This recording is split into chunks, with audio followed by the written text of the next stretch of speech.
अध्याय 6 महमूद गजनवी।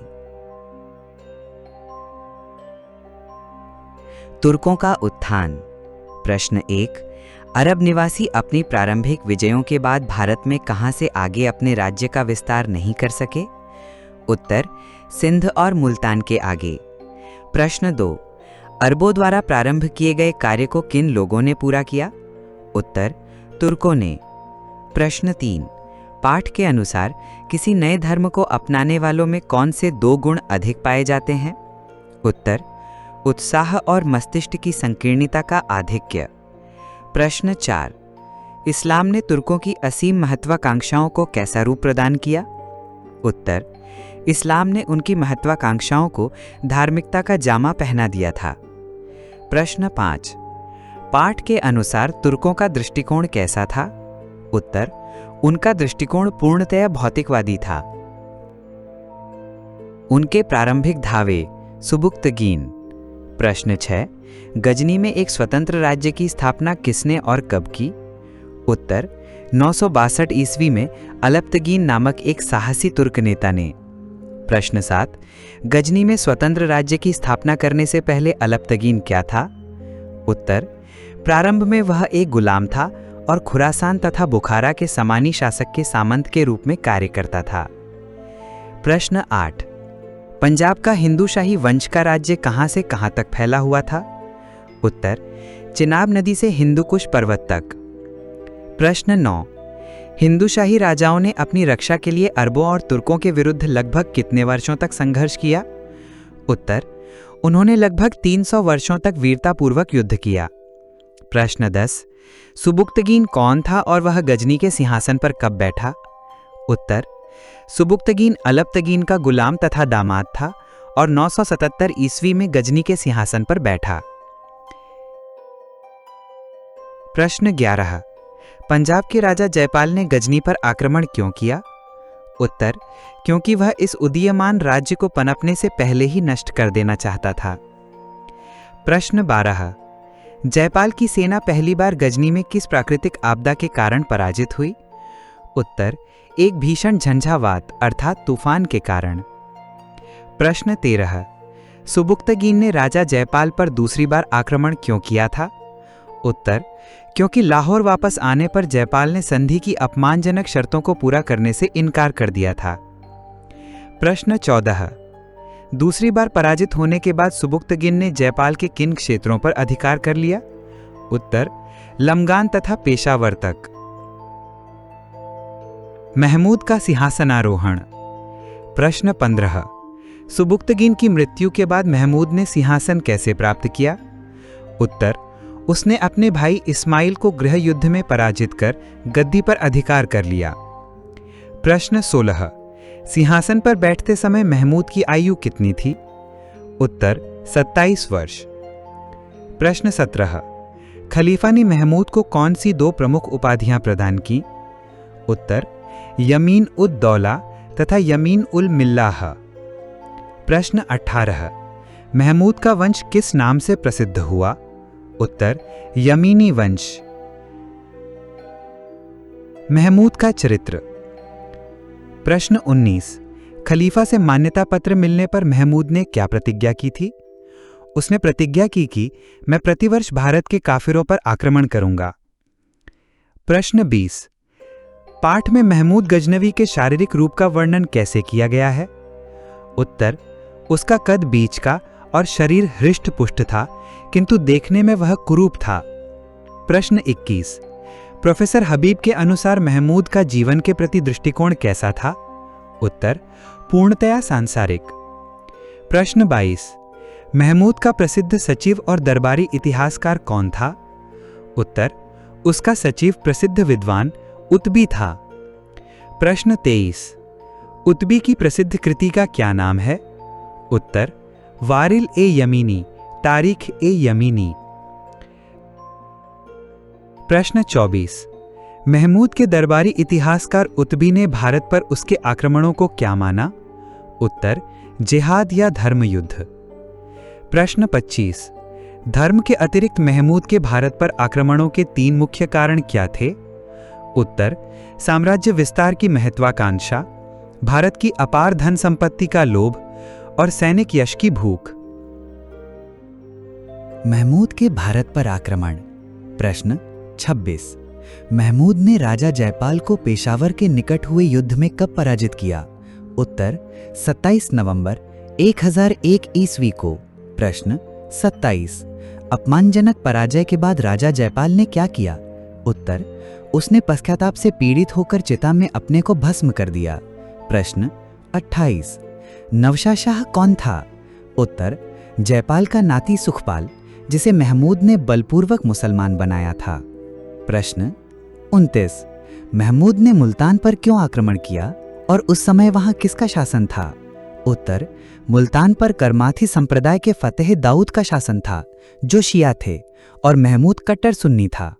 प्रश्न 30। हिंदुशाही लाजा आनंदपाल की मृत्यु के बाद उसका उत्तराधिकारी कौन बना? उत्तर उसका पुत्र त्रिलोचनपाल। प्रश्न 31। त्रिलोचनपाल ने पराजित होने के बाद किस राजा के पास शरण ली? उत्तर कश्मीर के राजा के पास। प्रश्न 32। हिंदुशाही वंश का अंत किस राजा की मृत्यु के साथ हुआ? उत्तर 1026 ईस्वी में भीमपाल यानी त्रिलोचनपाल के पुत्र की मृत्यु के साथ। प्रश्न 33। नररकोट के किले की लूट में मिली सबसे आश्चर्यजनक वस्तु क्या थी? उत्तर एक सफेद चांदी का घर, जिसे अलग अलग करके पुनः जोड़ा जा सकता था। प्रश्न 34। महमूद ने थानेश्वर पर किस प्रसिद्ध मंदिर को जीतने के उद्देश्य से आक्रमण किया था? उत्तर चक्रस्वामी का मंदिर। प्रश्न 35। मथवा के मंदिरों की भव्यता देखकर महमूद ने क्या कहा था?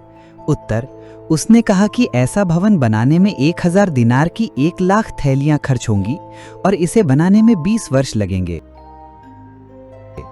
प्रश्न 36। कन्नौज पर आक्रमण के समय वहां के शासक राज्यपाल ने क्या किया? उत्तर वह महमूद के आगमन का समाचार सुनते ही भाग खड़ा हुआ।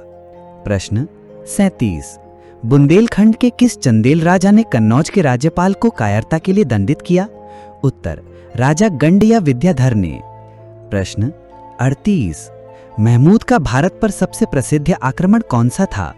उत्तर काठियावाड़ स्थित सोमनाथ मंदिर पर आक्रमण। प्रश्न 39। महमूद ने सोमनाथ पर आक्रमण के लिए गजनी से कब निकला था? उत्तर 17 अक्टूबर 1024 ईस्वी को। प्रश्न 40। सोमनाथ मंदिर में स्थित मूर्ति की क्या विशेषता थी? उत्तर वह मंदिर के बीच में बिना किसी सहारे के हवा में स्थित थी। प्रश्न 41। महमूद ने सोमनाथ की तोड़ी हुई मूर्ति के टुकड़ों का क्या किया? उत्तर उसने टुकड़ों को गजनी, मक्का और मदीना भिजवा दिया ताकि वे मस्जिदों की सीढ़ियों पर डाले जा सकें। प्रश्न 42। महमूद की सोमनाथ की लूट में महमूद को अनुमानित कितना धन प्राप्त हुआ? उत्तर 20 लाख दिनार से भी अधिक। प्रश्न 43। महमूद का भारत पर अंतिम आक्रमण किसके विरुद्ध था और क्यों? उत्तर यह आक्रमण 1027 ईस्वी में सिंध के जाटों के विरुद्ध था, क्योंकि उन्होंने सोमनाथ से लौटते समय उसकी सेना को क्षति पहुंचाई थी। महमूद के कार्यों का मूल्यांकन। प्रश्न 44। महमूद के दरबार के किन्हीं 2 प्रसिद्ध विद्वानों के नाम लिखिए। उत्तर अल बरूनी और फिरदौसी। प्रश्न 45। उस समय के भारतीय लोग महमूद को क्या मानते थे? उत्तर वे उसे शैतान का अवतार, एक साहसी डाकू और कला का निर्दयी नाशक मानते थे। प्रश्न 46। क्या महमूद एक अच्छा राजनीतिज्ञ था? उत्तर नहीं, वह राजनीतिज्ञ नहीं था। उसने कोई स्थायी संस्था या राष्ट्र निर्माण का कार्य नहीं किया।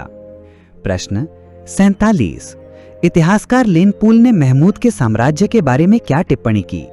उत्तर उसने अपने पीछे एक असंबद्ध और अवयव स्थित साम्राज्य छोड़ा। जैसे ही उसकी आंखें बंद हुई वह छिन्न भिन्न होने लगा। प्रश्न 48। कौन सी घटना महमूद के धन के प्रति अत्यधिक लालच को दर्शाती है? उत्तर शाहनामा लिखने के लिए फिरदौसी को प्रत्येक छंद के लिए एक स्वर्ण मुद्रा देने का वचन देकर बाद में मुकर जाना। प्रश्न 49। महमूद की मृत्यु कब हुई? उत्तर 1030 ईस्वी में। प्रश्न 50।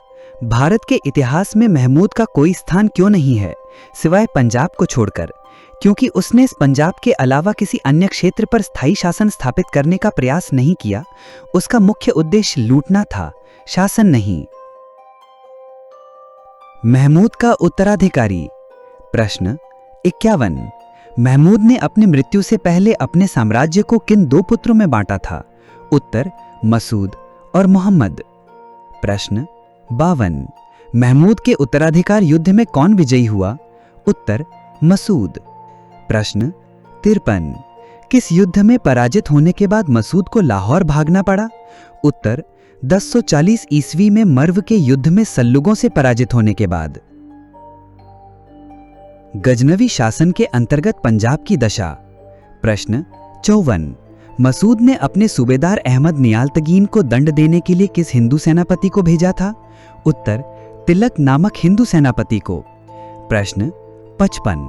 किस हिंदू राजा ने मसूद के पुत्र मादूद के शासनकाल में हांसी, थानेश्वर और कांगड़ा पर पुनः अधिकार कर लिया था? उत्तर 1044 ईस्वी में दिल्ली के राजा महिपाल ने। प्रश्न 56।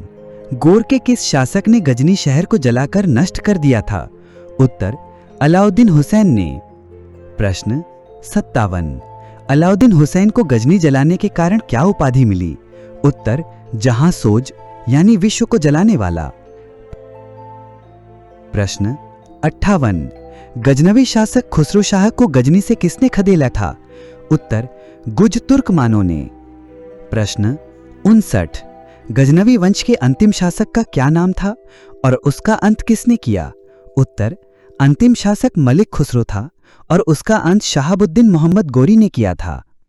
प्रश्न 60। सुल्तान मसूद ने पंजाब के किस सूबेदार को भ्रष्टाचार के आरोप में मृत्युदंड दिया था? उत्तर सूबेदार अरियारक को, जिसने प्रांत की आय का गबन कर लिया था। Thank you. ऐसी और वीडियो देखने के लिए हमारे चैनल को सब्सक्राइब करें और बेल आइकन को प्रेस करें, जिससे आपको न्यू वीडियो का नोटिफिकेशन एकदम से मिल जाए।